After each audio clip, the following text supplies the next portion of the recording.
It was April of 2015. Me, my girlfriends, and my little brother, who was 9 years old, had gone to a small nearby movie theater on a Wednesday night to see the horror movie It Follows. We usually went late on weekends to get the whole theater to ourselves, plus I had off on Thursdays that semester. When we entered the theater, at first it seemed like we were the only ones inside, but then my little brother pointed somebody out. It was a man in a dark gray hoodie sitting in the top left corner seat in the theater. It was a little sketchy, but nobody would really give it a second thought. We picked upper middle row seats with a railing in front so we could put our feet up, and we each sat with an empty seat between us for more room. I know, that sounds weird to do with my girlfriend with me, but having my brother there made it a different story. I was sitting the closest to the edge, and therefore the closest to the one other guy in the room besides us. Within 5 minutes, the previews were over and the movie was starting. The lights in the theater dimmed to darkness, and the only light now was the light projecting from the screen. My little brother took out his bag of candies he snuck in and started to eat them obnoxiously loud. About 5 minutes into the movie, over my brother's loud candy wrapper noises, which we told him to stop for the record, I thought I heard a pretty loud sound come from above and behind us. I waited a few seconds to sneak a glance behind us, and saw that the guy that was sitting in the top corner had moved down a row, which was odd. But again, I didn't give it more than a second thought. Another 5 minutes later, when the movie was already starting to get interesting, I heard something from behind us again. I turned when I thought it wouldn't be too obvious, and again, the guy was a whole row closer to us. I leaned to my girlfriend and said while chuckling, "Don't look, but that guy keeps moving closer to the screen." She shrugged her shoulders and didn't even show interest in checking. I told myself if he did it again, then I would have a problem, and managed to get back into the movie. I'd say another 5 minutes later, without even hearing anything this time, I just turned around out of curiosity and saw the man a whole row closer, but this time he wasn't at the last seat of the row anymore. He was moved further down the row, closer to us. Now he was only 3 rows behind us. I nudged my girlfriend and she turned around. Then she looked at me and gave me a confused, concerned kind of look. She asked me if we should move, and I said definitely not. At this point, I wasn't able to pay attention to the movie anymore. Even though I was facing the screen, I felt like the man's gaze was hitting me in the back of the head. I told myself if he moves closer, I would turn around and firmly ask him what he was doing. But then I also thought, what if I'm looking too much into this? What if he's just a normal guy who happens to keep switching seats for a better view? Once more, I turned around, and the man was only 2 rows away from us now, closer to the center of the row, or rather directly behind us, and his head was just completely down looking at his lap.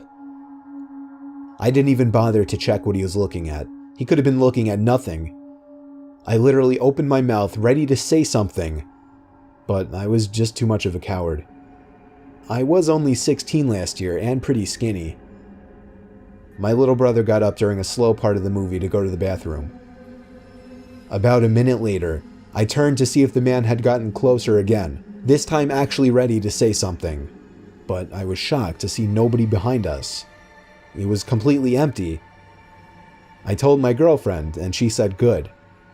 But then I stood up in pure fear, thinking of my little brother. Telling my girlfriend to wait there and running out of the room and into the empty theater halls, I saw the man in the gray hoodie entering the men's bathroom down the hall. Fearing for my little brother's safety, I ran down the hall toward the bathroom, opened the door, and saw the man literally on his knees peeking under the 2 stall doors. Then he looked at me, and at the same time I heard my little brother call me from down the hall. I saw him waving me over in confusion. I ran to him, got my girlfriend out of the movie room, and we went to the front desk. The teen working the front ticket stand called the police, showed us and the cops the video footage of the man walking down the hall, and then we filed a police report. I'm just so grateful that my brother went to a different bathroom down the opposite direction of the hall, because if he had been in there, even with my showing up to save him, I have no idea what would have happened. It's been over a year now, and the man was never identified.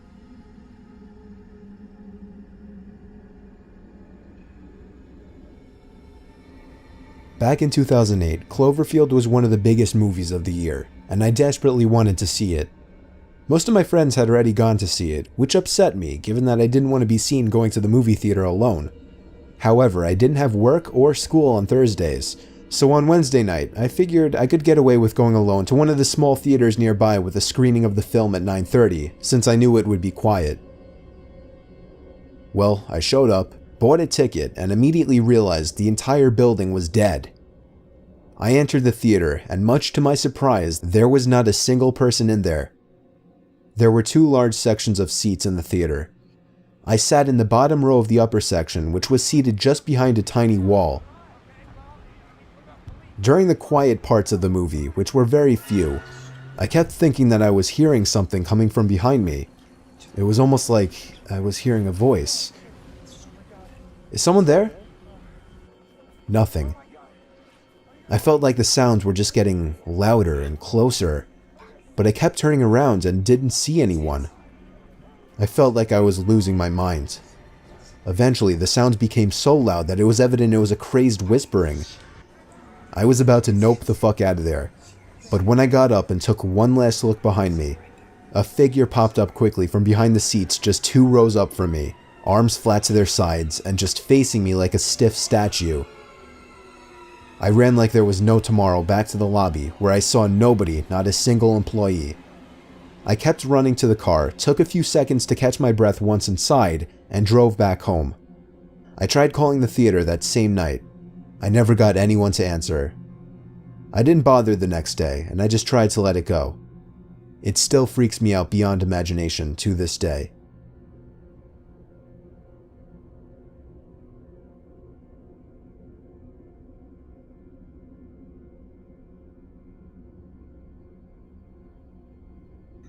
One of my first jobs was working at a movie theater in Huntington on Long Island. It was an okay gig for a 16-year-old. Dealing with the general public in Mass, you'll always run into creeps. However, there was one creep and one really weird situation that I still have nightmares about. It was a Monday, like 11 o'clock at night, and the last 2 playing movies were finishing up, which was earlier than usual. On weeknights, I would usually be out of there by midnight during the summer. Anyway, I was the only one working besides Kathy, the lady behind the popcorn counter who was closing up. I was sitting on the carpeted steps next to my ticket podium on my phone when Kathy yelled over to me to sweep the floors. She told me she was heading out and would be back within the hour to close up. I hurried up with the sweeping and sat back down to get back to playing a Tetris-like game on my flip phone. I was left alone a lot like this, and this was the one time during my shifts that I feared something such as a late-night robbery might easily take place. Suddenly, I heard the front door to the theater pull open with force. I stared down at the doorway to the lobby, which blocked the actual entrance section, waiting for someone to walk through, and hoping it would be Kathy. After all, she would have locked the doors anyway at this hour. I called out Kathy's name, and suddenly, an upper middle-aged man with a big brown faded jacket came wandering in, immediately locking his eyes onto mine. I told him we were closing up and he had to leave. He looked at me with a sort of intimidating Vincent Pastore kind of look on his face. He mumbled his words in his response, but I could make out his phrase to be, "Is Kathy here?" I shook my head no, and he mumbled, "I'm just gonna go sit down over there for a while." I was very against confrontations with other people, so my heart was racing and I lacked the confidence to order him to leave. I sat back down on the step and pretended to be absorbed in my phone, when really I was texting Kathy telling her there was someone weird here for her. But with the old flip phones, texts took forever to send and even longer for people to check. By the time the text was sent, I noticed the man, now across the room sitting on a bench, was literally watching me. I wanted to show him that I was annoyed by this, so I simply got up, walked up the 3 carpeted stairs, and sat down on the bench in front of a wall that would block my view from him.